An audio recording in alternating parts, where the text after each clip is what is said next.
Hello there, everyone, and welcome to this next hour with me, Elaine Bartlett.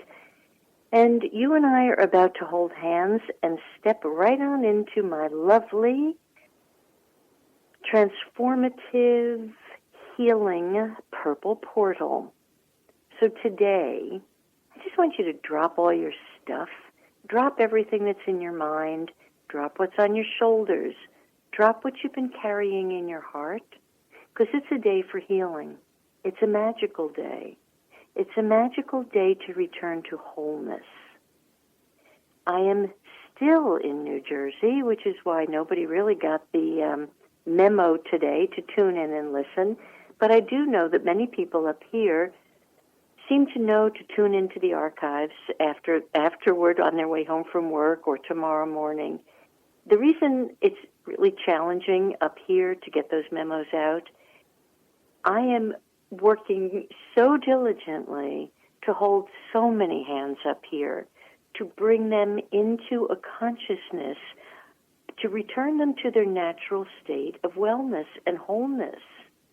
And some of the things that have been happening are, well, I don't know whether sometimes to jump up and down shouting and laughing and clapping my hands, or to actually break down and sob in great humility and gratitude that things can happen.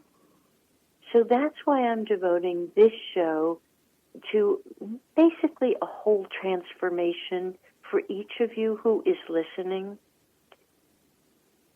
I'm going to give you an example of two things that have happened in this past week that it's like you can't make this stuff up. Now, it is connected with this sacred healing tool that I'm sharing up in the Northeast. So once again, I will say to you, if you are up in this area and you wish to come and experience it, you have to call me or text me or something, because it's been pretty awesome, in the right use of the word awesome, to witness. So if you want to reach me, again, because I'm not home with all of my Purple Portal 777 at Gmail access, you're going to have to go for the juggler and reach me at Elaine, M as in Mary, B as in boy, 320 at gmail.com. So my first name is spelled Elaine, E-L-A-I-N-E, M for Mary, B for boy, 320 at gmail.com. That's one way to connect with me. And the other is call me on my mobile, 321-210-6582. So once again, it's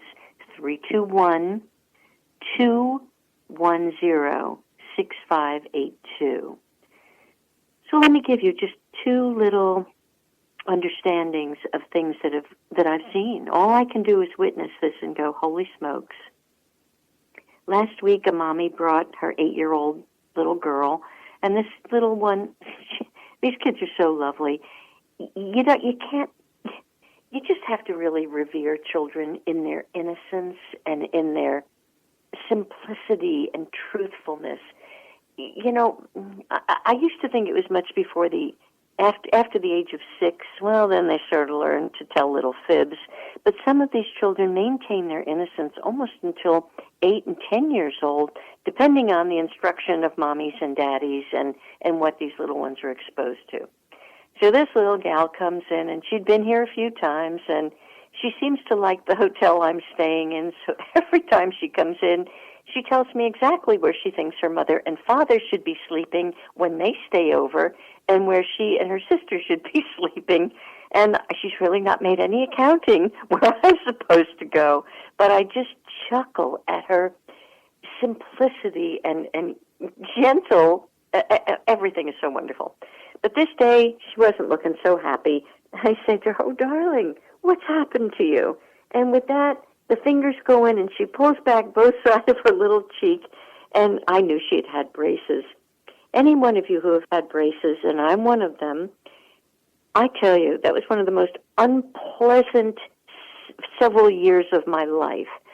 always, my teeth hurt, my head hurt, my everything hurt. And invariably, those darn silver things, at least that's what they used then, and that's what this little girl seems to have, they would poke in the side of your mouth, and you'd have sores. And I was one of those kids who pretty much existed on every junk food in the kingdom. That was my steady diet as a child. So these sores really wouldn't heal, and they would turn into big sores. So she said, oh, I went to the dentist yesterday, and I have sores in my mouth, and my teeth hurt. And I said, oh, no problem. And she has such faith and trust. I said, here, hop on my new device, and we're going to fix that. Okay, she gets off. She's not feeling any different, but at least, all right, there's hope. And I said to her, now, your job is going to be to have Mommy text me tomorrow and tell me just how you're doing, okay? Because you might need to come back again. Okay, fine. The next day, about 1 o'clock in the afternoon, I get a text from Mommy. And Mommy is saying, the daughter's name, so-and-so asked me to text you.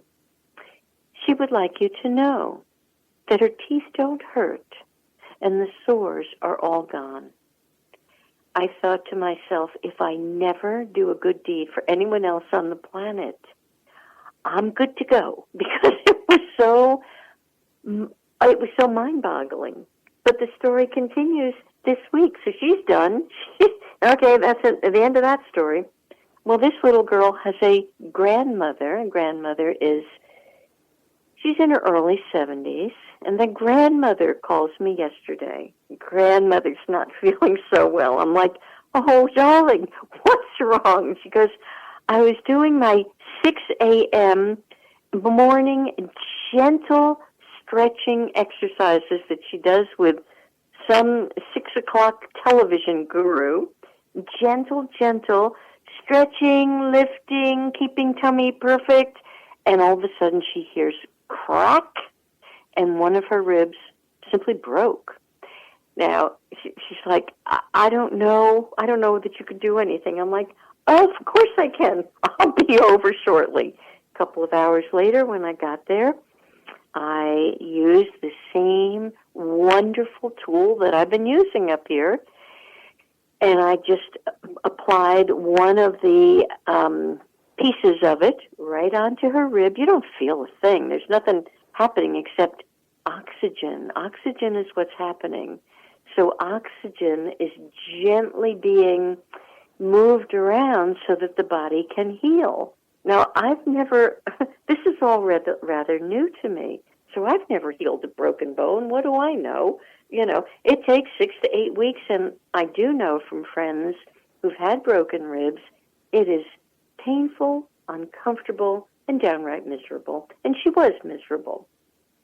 So I've got this thing on her, and she's resting on the mat, and then I take the one sort of spot application off it, and I put another different one on it, and afterward she kind of talked about some things and had a very good cry, and I'm thinking, oh man, she might have undone everything I just did, but I'm like, whatever, I gave it my best shot. So I left. 10 o'clock this morning, she phones in. Elaine, I had to tell you this.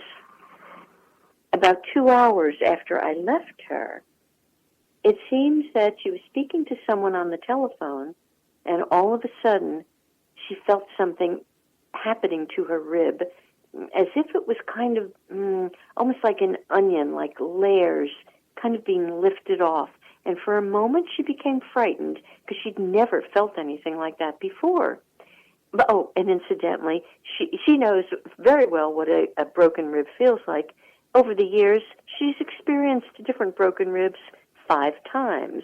So she's no novice when it comes to breaks in her ribs, and she knows the discomfort. After that little wave passed, and now it's kind of getting close to her bedtime, she was really, this is the thought, she said, I know that I've never been able to sleep with a broken rib for 5 days. It's that uncomfortable, and you're afraid, right? She said, I went to sleep. I had the best sleep ever. And there's little or no pain today. So, of course, I get so enthused. I'm like, whoa, let me come right back and give this thing another burst of energy for you. But today, we both determined, give it a rest. And tomorrow, maybe it doesn't need anything else. I don't know, because I don't know quite how this is working. But between the granddaughter and the grandmother, it has been, as I said, humbling, inspiring, uplifting, and pretty dang awesome. So I have been experiencing a lot of transformation up here. This tool is teaching me loving detachment. We all have a journey to make. Nobody gets up the mountain without some slipping and sliding, but everyone's destiny is to get up the mountain. And part of my life mission is, if you're having trouble getting up that mountain right now, hold my hand. Now, I want to be strong enough to be able to say that. I want to be able to have a good, firm inner grip. And that's all we get to do for each other. Let's hold hands. Let's get up that mountain. And this kind of begins to circle back. There's not one day since I've been up here, which I really am now, like the man who came to dinner. I thought I was coming for about 10 days or 2 weeks. I think now I'm approaching week 7, and the end is probably somewhere in sight, still another easily 10 days out or thereabouts, because I'm seeing what's happening here and the importance of staying put. But in the meantime, every single day, many times a day, I go back to my work within the realm of non-duality. So the sentence I'm looking at right this minute, and this applies to you as well as it applies to me. Who I really am, which means who you really am, is omnipotent, omnipresent, and omnipotent. Now, why would that be? That would be because you are the essence. You are that. You are all of that. You are completely the essence of whatever you want to call it, source energy, light, and it's just a flow of energy. So it's very interesting. Non-duality works with the flow of energy, as does this remarkable tool. It's a flow of energy. So it's kind of like I'm getting both sides of me laced with the grace of a larger flow of energy. And all we have to do is relax into that emptiness, because that's what it is. It's the black void. And people, even this morning, people were telling me that's hard. I do think I'm going to talk to Mr. Webster and ask that the word hard be removed once and for all from the dictionary, as should the word should. Okay? I don't cut into that word. And hoping and trying, because these all take us out of the present, out of this immediate moment where all healing and all transformation occurs. So it's just trusting and finding the truth within yourself and understanding it's functioning through you. Now, a lot of people cannot hear that truth. In the